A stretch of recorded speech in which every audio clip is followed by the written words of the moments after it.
సూర్యాపేట జిల్లా మేలచెరువు మండల కేంద్రంలోని శ్రీ స్వయంభూ శంభులింగేశ్వర స్వామి ఆలయాన్ని జిల్లా ఎస్పీ రాజేందర్ ప్రసాద్ సందర్శించి ప్రత్యేక పూజలు నిర్వహించారు. ఆలయ పూజారులు జిల్లా ఎస్పీకి ఘనంగా స్వాగతం పలికారు. ఈ సందర్భంగా మహాశివరాత్రి పర్వదినాన్ని పురస్కరించుకుని మేలచెరువు వచ్చే భక్తులకు ప్రత్యేక వసతులు కల్పిస్తున్నామని ఎస్పీ రాజేందర్ ప్రసాద్ తెలిపారు. భక్తులకు ఎలాంటి ఇబ్బందులు తలెత్తకుండా ప్రత్యేక లైన్లు ఏర్పాటు చేసి పార్కింగ్తో పాటు దర్శనానికి అనుగుణంగా ఏర్పాట్లు పూర్తి చేస్తున్నట్లు తెలిపారు.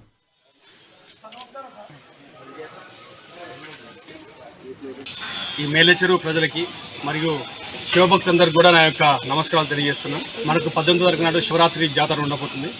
అందరూ తెలిసిందే, మేలచెరువు జాతర ఒక స్పెషల్ ఉంటుంది. ఇది ఒక ప్రత్యేకత ఉంది. దీనికి ఈ ప్రత్యేకతను సంతరించుకొని కనీసం 3 నుంచి 4 లక్షల మంది భక్తులు ఈ శివరాత్రి దర్శించుకోవడానికి దేవునికి ముడుపులు చెల్లించుకోవడానికి వస్తారు. కాబట్టి ఊరు చాలా చిన్నది కాబట్టి మనకి ఎక్కువ మంది భక్తులు వచ్చే అవకాశం ఉంది. కాబట్టి ముందస్తుగా మొత్తం ప్రణాళికను సిద్ధం చేసుకుంటున్నాము. మనకి గుళ్ళోకి వచ్చినట్టయితే మనకి బయట వచ్చే పబ్లిక్ అందరికి కూడా సెపరేట్ బస్ స్టాండ్ ఏర్పాటు చేయడం జరిగింది. పార్కింగ్ ప్లేసెస్ ఏర్పాటు చేయడం జరిగింది. మొత్తం అంబేద్కర్ చౌక్ నుంచి అన్ని లెఫ్ట్కి వెళ్ళిపోతాయి. అందుకనే ముందే మన పార్కింగ్ ప్లేస్ ఏర్పాటు చేయడం జరిగింది.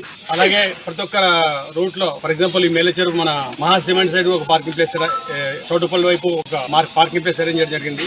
అలాగే మల్లారెడ్డిగూడెం వైపు కూడా అన్ని ఈ మేలచెరువు ప్రజలకి మరియు శివభక్తులందరికీ కూడా నా యొక్క నమస్కారాలు తెలియజేస్తున్నాను. మనకు 18 తారీఖు నాడు శివరాత్రి జాతర ఉండబోతుంది. అందరూ